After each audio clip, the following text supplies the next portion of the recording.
Hey, what's up guys, it's DarkArmedDuelist and today doing a Swordsoul deck profile. So I'm really excited to do some for you guys because we just got Arch Nemesis Protoss back to 1, which takes his deck to a whole new level. So without further ado guys, don't forget to like, comment, subscribe, hit the bell there so you can become part of the notification squad, and definitely check out the Patreon down in the description below for all those awesome rewards. Like getting your name description every single video, getting assigned cards in the mail, and even getting to request a deck profile every single month you're a patron. So without further ado, let's get straight on into this.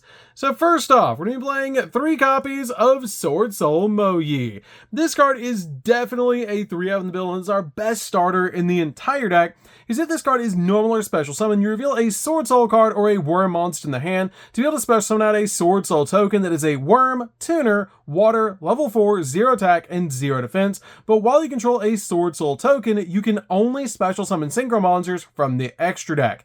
And if this card is sent to the graveyard as a synchro material, you do get to draw a card, which is an amazing ability. We then play 3 copies of Longyun. Longyun is definitely a 3-of in the build. It's how we step into our level 10 synchro plays, because you can discard one other Swordsoul card or a worm monster to special summon this card from your hand, then special summon out a Swordsoul token to your side of the field. And if this card is sent to the graveyard as a synchro material, you inflict 1200 points of damage to your opponent, which is great to do burn damage to your opponent to go in for game. We then play 2 copies of Taiye. Taiye is really good as a 2-of in the build, but you only want to play 2 copies of Taiye in the build because you always want to summon Moyi first, because this card does require a little bit of setup, because you have to banish a Swordsoul card or a worm monster from the graveyard to special summon out your Swordsoul token to your side of the field. And if this card is sent to the graveyard as a synchro material, you get to send a Swordsoul card or a worm monster from your deck to the grave, which is a really cool ability to send one of your 10-ye monsters to the grave of this card's ability. We then play 3 copies of Incredible Ecclesia. Incredible Ecclesia is an incredible 3-of in the deck, as if your opponent controls more monsters than you do, you can special summon this card from your hand, and also during the main phase, quick effect, you can tribute this card to special summon a Swordsoul monster from your hand or deck, which is an amazing effect to instantly summon out a copy of Moyi or Taiye directly from your deck to your side of the field, so you can use their ability to be able to get a Swordsoul token on the field to go in for a synchro play. We then play for our 10-ye monsters. We're going to start with 2 copies of Vashuda. Vashuda is a great 2-of in the build because this card has the ability, if you control no effect monsters, you can special summon this card from your hand, which all of your 10-ye monsters share that common effect. And if you control a face-up non-effect monster, you can actually banish this card from the hand or grave to target a card that your opponent controls and return it back to the hand, which is an amazing effect just to bounce a card off the field. We then play 3 copies of Ashuna. Ashuna is an amazing 3-of in the deck, because this card helps us summon our 10-ye monsters directly from the deck, because if you control a face-up non-effect monster, you can actually banish this card from your hand or grave to special summon a 10-ye monster from your deck, except another copy of Ashuna. Also, you cannot special summon monsters for the rest of the turn except worm monsters, which is totally fine because that's usually all we're going into anyways in this build. We then play 3 copies of Adahara. Adahara is an amazing 3-of in the build because this card is actually a tuner that's going to help us step into a bunch of different synchro plays by special summoning itself to your side of the field. And if you control a face-up non-effect monster, you can banish this card from the hand or grave, and then actually target one of your banished worm monsters except this card and add it to your hand, which is great to be able to do. We then play a single copy of Shathana. Shathana is just a good 1-of in the build that helps you recover if your opponent destroys your copy of your monk, because this card has the ability if a face-up non-effect monster you control is destroyed by battle or by card effect, you can manage this card from the hand or grave, target one of those destroyed monsters, special summon it, then you can destroy a monster your opponent controls, which is a really cool ability. We then play a single copy of Arch Nemesis Protoss. I never thought this card was going to come back into the TCG, but we finally have it back. This card is insane and is going to win us so many games with Swordsoul. This card is either cannot be normal summoner set. It must first be special summoned from your hand by banishing 3 monsters with different attributes from your graveyard or face up from your field. It cannot be destroyed by card effects, and you can declare 1 monster attribute on the field and destroy all monsters on the field with that attribute. Also, until the end of the next turn, neither player can special summon monsters with the same attribute, which is a crazy powerful effect to be able to lock down fire decks, and it's just a really awesome boss monster in this deck because we can actually search it off of Swordsoul Emergence. This card is amazing in the deck as a 1-of, and now we finally have it back at 1, you've got to play 1 copy of this card. We then play 3 copies of Ash Blossom. Ash Blossom is just a really good 3-of in the deck to basically stop the opponent from touching the deck. And then we play 3 copies of Nibiru. Nibiru is amazing at breaking the opponent's board and is just a really awesome 3-of in the build to be able to break the opponent's board. So that's it for the monsters, guys. Let's get in to the spells.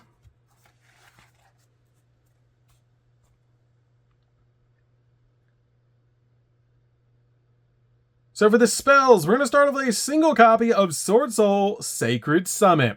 Sacred Summit is the monster reborn of the deck that lets us bring back a Swordsoul monster from our graveyard back to our side of the field, or if we control a synchro monster, you can target a worm monster instead and special summon it to your side of the field, which is an amazing effect.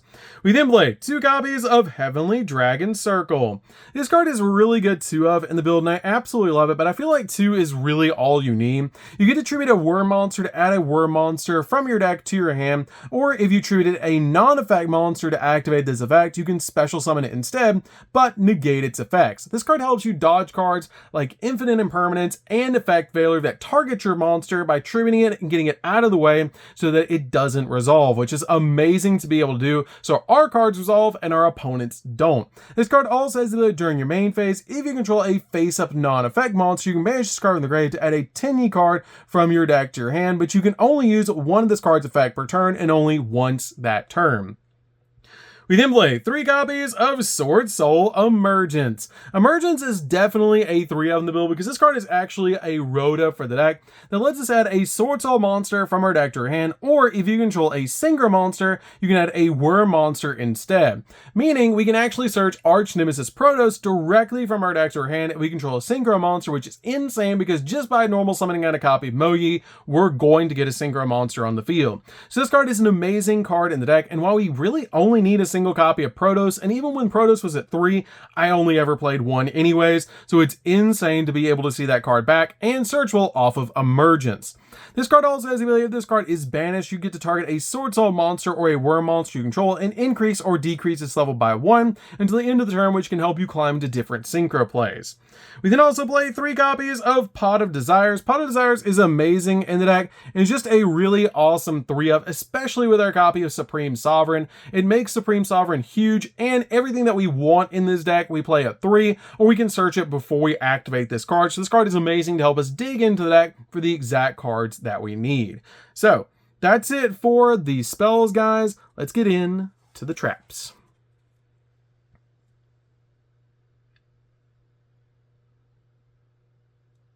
So for the traps, we're just going to be playing a few, and we're going to start with a single copy of Swordsoul Blackout. Blackout's an amazing 1-of in the deck that's basically like an Icarus attack for the deck. It lets you target a worm monster you control and 2 cards that your opponent controls and destroy them, which is a really cool ability just to deal with 2 cards on the field. And if this card is banished, you can special summon a Swordsoul token to your side of the field, which is an amazing effect to instantly get a token out on your side of the field so you can keep going into synchro plays. We then play 3 copies of Infinite Impermanence. Infinite Impermanence is definitely a 3-of in the build, just to stop your opponent's monster effects and also lock down entire columns of spells and traps, which is so cool to be able to do. So that's it for the main deck, guys. Let's get in to the extra deck.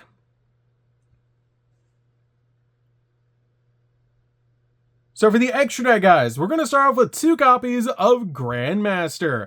Grandmaster is an amazing walking negate that actually lets you search a Swordsoul card directly from your deck to your hand when it's synchro summon, and also it has the ability that quick effect, you can banish a Swordsoul or a worm monster from your hand or grave, target one other effect monster on the field, and negate its effect until the end of the turn, which is amazing. This card is one of my favorite boss monsters in this deck because it is a walking negate and a search.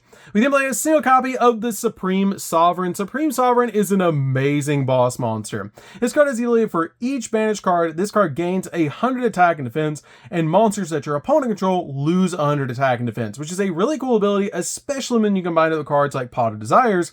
And if this card would be destroyed by a card effect, you can actually banish a card from the grave instead, and if a card is banished except during the damage step, you get to banish a card from both your opponent's field and graveyard, which is a super cool ability.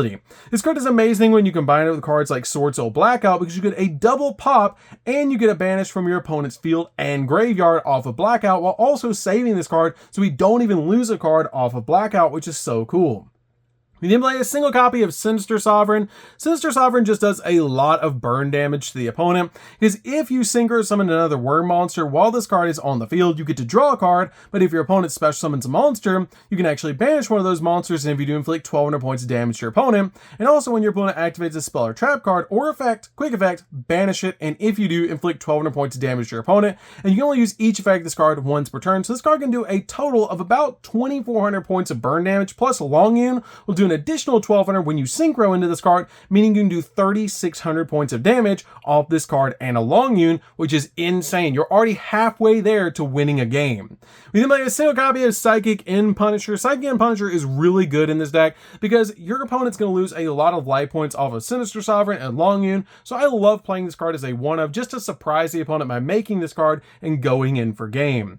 We then play a single copy of Chow Fang. Chow Fang's just a really good one-of in the build to lock down certain attributes. It's just a fantastic card overall. We then play 2 copies of Boxia. Boxia is insane. This card is really good, and it's why we play 2 copies in the extract, because this card is actually a bounce and a monster reborn, because when this card is synchro summon, you can target cards on the field up to the number of different original attributes of worm type monsters used for this card synchro summon, and if you do, shuffle those cards back into the deck. It doesn't even put them back in the hand, it bounces them right back into the deck and just shuffles them in, which is insane to be able to do. Usually when you resolve this card's ability, you're probably winning the game or about to go in for a game by bouncing cards off the field. It also has ability once per turn. You can target one card that you control and a level 4 or lower monster in the graveyard, destroy that card on the field, and if you do, special summon the other monster from the grave, which is a great effect to use this card as a monster reborn. We then play a single copy of Yazi. Yazi is also really good as a one-of because this card can pop a card on the field by popping itself, which is an amazing ability to use with this card. We then play a single copy of Draco Berserker. Draco Berserker is just a really good one-of in the deck because when your opponent activates a monster effect, quick effect, you can banish it, and if this card attacks and destroys an effect monster by battle and sends it to the graveyard, this card gains attack equal to the destroyed monster's original attack and also can make a second attack on a monster during the battle phase, just helping you go in for game for a lot of damage. We then play a single copy of Dragite. Dragite's still really good in this deck because it's a spell trap negate, especially if you use Moyi. It helps you get a water monster into the graveyard so you can get that spell trap negate, which is just amazing about this card. We then play a single copy of Shaman of the Tenyi. This card is just a really good recovery card because you can discard a card, target a worm monster in the graveyard, and special summon it. Also, for the rest of the turn, you cannot activate the effects of monsters, special summon from the extract except Tenyi monsters, which is a little bit of a downside, but it's still really good as a one-of in the deck. And then finally, we play 3 copies of Monk of the Tenyi. Monk is just really good to link away your monsters, so you control a non-effect monster on your side of the field. It's just a really good 3-of in the deck. So that's going to do for this one, guys. I hope you enjoyed it. It's insane that we have Arch Nemesis Protos.